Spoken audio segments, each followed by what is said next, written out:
반갑습니다. 우리 더운 사랑의 교회 모든 성도님들을 주님의 이름으로 사랑하고 또 축복합니다. 이 시간도 시간을 정하여서 매일 바른 가정 함께 묵상하고 또한 말씀을 함께 보시는 모든 성도님들의 가정 가운데 귀한 은혜와 평강이 있기를 주님의 이름으로 간절히 소망합니다. 기도하겠습니다. 전능하신 하나님, 은혜와 사랑에 감사합니다. 하나님, 무엇보다도 정말 형용할 수 없는 그 사랑으로 말미암아 우리가 오늘도 한 걸음 한 걸음 내려 나아가며 주님을 닮아가려고 헌신하고 노력합니다. 주님, 우리의 인생들을 주님께서 붙잡아 주시고 인도하여 주셔서 하나님, 낙심하며 넘어지는 인생만 있는 것이 아니라 우리가 하나님을 더욱더 닮아갈 수 있는 인생, 우리의 삶 가운데 하나님으로 말미암아 살아갈 수 있는 인생, 하나님의 그 크신 은혜가 우리의 삶 가운데 넉넉히 이기게 하시는 그 은혜가 있게 하여 주시옵소서. 하나님, 매일 바른 가정을 통하여서 가정이 하나님의 은혜 가운데 귀하게 사용받기 원하오니 주님, 우리를 축복하시며 우리를 인도하여 주시옵소서. 하나님, 함께 하시기 있사오며 거룩하신 예수님의 이름으로 기도드립니다. 아멘. 네, 반갑습니다. 오늘 말씀은 마태복음 5장 9절 말씀 함께 보도록 하겠습니다. 마태복음 5장 9절 말씀 함께 읽도록 하겠습니다. 화평하게 하는 자는 복이 있나니 그들이 하나님의 아들이라 일컬음을 받을 것이며. 아멘. 네, 팔복 이제 마지막 시간을 경험하고 있습니다. 지금까지 받은 은혜들을 함께 생각해 보면서 마지막으로 화평하게 하는 자라는 부분에 대해서 함께 나누기 원합니다. 먼저 이 화평이라는 것이 과연 무엇일까요? 우리는 이 화평케 하는 자는 복이 있다 라고 이야기했을 때 예수님의 의도를 한번 생각해 볼 필요가 있습니다. 화평하게 한다? 이것은 어떻게 보면 화해하게 한다? 관계를 회복한다? 이런 개념이 될 수 있습니다. 그런데 이 개념이 자기 스스로, 자기 내면적으로, 은사적으로 가지고 있는 그 부분 안에서 화평하게 하는 것이 아니라 어떠한 공급을 얻어서 화평하게 한다라고 이야기하고 있습니다. 이 화평의 근거는 바로 하나님이시고 또한 예수 그리스도가 되는 것입니다. 왜 그랬냐면 이미 우리를 화평케 하신 분이 있는데 그분이 바로 예수님이시기 때문입니다. 원수된 우리를 하나님의 아들로 다시 살아가게 하시고 또한 하나님과 우리의 막힌 담을 허시고 다시 관계를 맺을 수 있도록 함께 하셨기 때문에 그 예수 그리스도의 은혜가 크고 놀라움으로 말미암아 우리가 주님을 더욱더 닮아가고 또한 하나님의 아들로서의 삶을 또한 살아갈 수 있는 것입니다. 양자의 영을 받은 우리의 모습 가운데 이런 화평하게 하는 모습이 있어야 할 줄 믿습니다. 단순히 사이가 안 좋은 사람을 화해시키는 것 이상으로 그 귀한 모습을 보여주어야 하는데요. 그 모습이 무엇이냐면 바로 예수님께서 하셨던 모습처럼 우리도 이 화평케 하는 자로서 관계를 다시 이어가야 하는데 어떠한 관계를 이어주냐면 믿지 않는 자들과 하나님과의 관계를 이어준다라는 것입니다. 우리가 과연 그것을 할 수 있을까?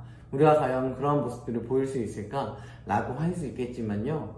우리는 많은 복음의 제시들을 통하여서 또한 삶으로의 예배자의 모습을 통하여서 이러한 모습을 나타내고 있습니다. 기독교 역사적으로 굉장히 대단하신 목사님 중에 한 분이 바로 손양원 목사님이십니다.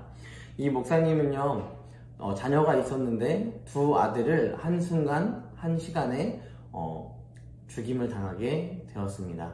왜 죽게 되었는가 생각해보면 이 죽음의 이유는 바로 한 살인자에게 있었습니다.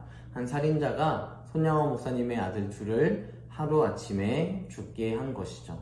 이 모습을 통하여서 손양원 목사님은 얼마나 화가 나고 또 얼마나 복수하고 싶은 그 마음이 가득했을까요? 두 아들을 죽인 살인자를 감히 용서할 수 있을 것이라고는 생각할 수 없을 것입니다. 그런데 이 손양원 목사님은 살인자를 용서하고 그 단순히 용서한 것뿐만 아니라 그 그를 양자로 들여놓는 모습을 보여주었습니다. 그러니까 이 이야기를 통하여서 제가 이야기하고 싶은 것이 무엇이냐면요, 여러분들은 제 이야기를 쭉 들으면서 이렇게 생각했을 수 있습니다. 이 손양훈 목사님이 이 살인자와 관계를 회복하고 화평하게 하는 그러한 모습을 보여줬구나 라고 생각할 수 있지만요, 사실 이 손양훈 목사님은 화평하게 하는 자로서 하나님과 그 살인자와의 관계를 회복하게 하신 것입니다. 이것은 단순히 사람이 사람을 용서하고 사랑하고 하나님께서 말씀하셨던 것처럼 제사를 지내러 왔는데, 예수님께서 말씀하셨던 것처럼 제사를 지내러 왔는데 잘못하고 있는 일, 또 용서하지 못한 일, 화해하지 못한 일이 있다면 다시 화해하고 돌아와서 제사해라, 예배해라 라고 했던 그 모습처럼, 우리가 단순히 사람을 용서하고 화해하고 이런 개념을 떠나서요, 그 이상의 모습을 보여주고 있다라는 것이죠. 살인자를 용서하는 것, 두 아들을 죽인 살인자를 용서하는 것이 어떻게 쉬울 수 있겠습니까? 하지만 하나님의 뜻이 그곳에 있다면 우리는 마땅히 그 일을 해 나가야 하는 것이 참된 그리스도인의 모습일 것입니다. 또한 그것으로 끝이 나는 것이 아니라 더 귀한 가치는 무엇이냐면, 그들이 하나님의 아들로서 살아갈 수 있도록 그들까지도 화평하게 하는 자로서의 삶을 살아갈 수 있도록 인도해 나가는 것입니다. 이 모습이 우리 가운데도 필요한 것이죠.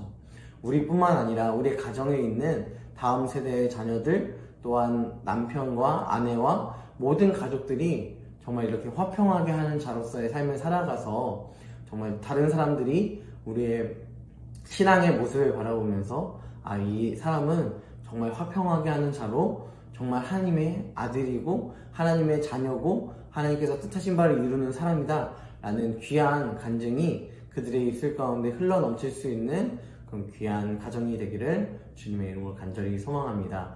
그 가정 가운데 주님의 늘 축복이 있으며 천국이 또한 그들의 것일 줄 믿습니다. 기도하겠습니다.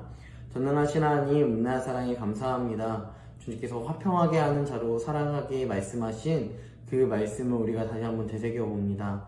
하나님, 우리가 용서하지 못하는 그 마음들이 얼마나 많고, 또한 시기하는 마음들, 그런 마음들이 얼마나 많은데, 주님께서는 지금도 우리에게 말씀하시는 것이 화평하게 하는 자가 되도록 말씀하십니다. 화해하게 하시고 용서하게 하시고, 그것뿐만 아니라 그것으로 단편적으로 끝나는 것이 아니라 나를 통하여 하나님을 바라보게 하고 또 예수 그리스도를 믿게 하는 그런 인생을 살아가게 하십니다. 그 놀라운 인생이 바로 하나님의 아들 된 인생입니다. 그 인생을 우리가 살아가며 늘 풍성하신 은혜 가운데 살아갈 수 있도록 인도하여 주시고, 성도님들 한 사람 한 사람도 이러한 인생을 살아낼 수 있는 넉넉한 힘을 더하여 주시고 믿음을 허락하여 주시옵소서. 주님께서 우리와 늘 동행하시며 역사할 줄 믿사오며 거룩하신 예수님의 이름으로 기도드립니다. 아멘.